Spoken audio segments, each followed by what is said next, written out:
नमस्कार मित्रांनो, मी ऋषा बेटे आणि मी प्रॉपर राहतो अजनी तालुका कामठी डिस्ट्रिक्ट नागपूरमध्ये. आणि मी आलो होतो इंदोरमध्ये. लई वर्ष झाले, सॉरी वर्ष नाही काही महिनेच झाले. पोट पाण्यासाठी आलो इंदोरमध्ये, म्हणजे जॉबसाठी रे भावा. तर भाई आज आहे रविवार आणि आज आम्ही चाललो आहो बाबा भूतनाथच्या दर्शनाला. इथं रावमध्येच आहे, आपल्या जवळच आहे भाई, जास्त दूर नाही का. पोट्टे म्हणाले चला फिरून येऊ, तर मी म्हणलं चला रे भावा. अर्ध्या घंट्याच्या लांब प्रवासानंतर आम्ही पोहोचलेलो आहोत बाबा भूतनाथच्या मंदिरमध्ये. आणि बघतो तर का इतकी प्रचंड गर्दी, बापरे बाप, इतकी प्रचंड गर्दी पाहून असं वाटून राहिलं की भाई घरी चाललं जाऊ.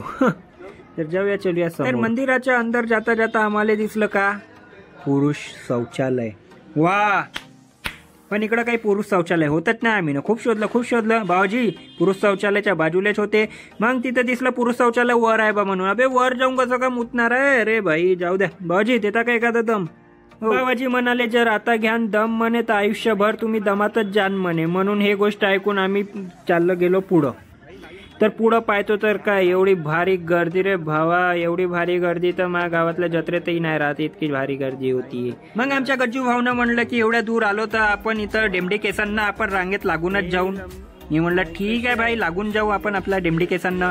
मग लाईन पाहतो तर काय एकदम झुपूक लाईन होती. इकडून जाईन तर तिकडून जाईन भाई. अर्धा दम तर माया इथं रांगेतच लागण्यात चालला गेला भाई. कम से कम मला लागले इथं 2 ते 3 घंटे लागले भाई या रांगेत तिथपर्यंत पोहोचासाठी. ए गज्जू भाऊ कुठं आणलं का हट बाबा. आणि इथची गर्दी एवढी जास्त होती का आम्हाला फक्त 100 मीटरच चालता 2 घंटे लागले. विचार करा, 100 मीटर चालता 2 घंटे.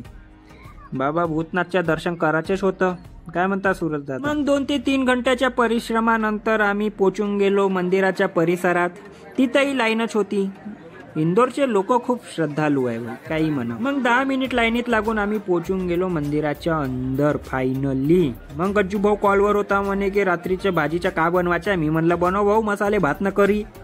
काय या बाबा भूतनाथ मंदिरचे एक वैशिष्ट्य आहे भाई, इथं भेटते बॉटलमध्ये पाणी. आणि हे पाणी पिल्यानं जर तुम्हाला कोणती इडा पिडा बिमारी वगैरे असन ते सर्व काही नष्ट होतात असं इथले लोक म्हणतात बा. आता ते खरं आहे की नाही माहित नाही, पण ते पाणी प्यायचे पण काही नियम राहते. इथं सगळ्यात आधी त्या बाबांना सिगरेट पाजा लागते असं तिथं म्हणणं आहे. आता काय म्हणा, जाऊ द्या सोडा.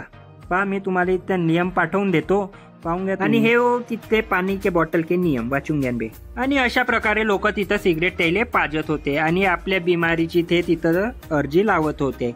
हे आहे आपले बाबा भूतनाथ.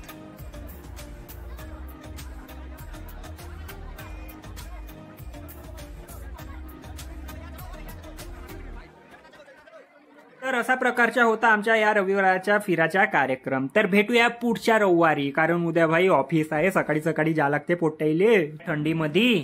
तर पोट्ट्यांनो, जर व्हिडिओ आवडला असेल तर लाईक करा, कमेंट करा, शेअर करा, सबस्क्राईब करा आणि फॉलो करा आम्हाला. Bye bye.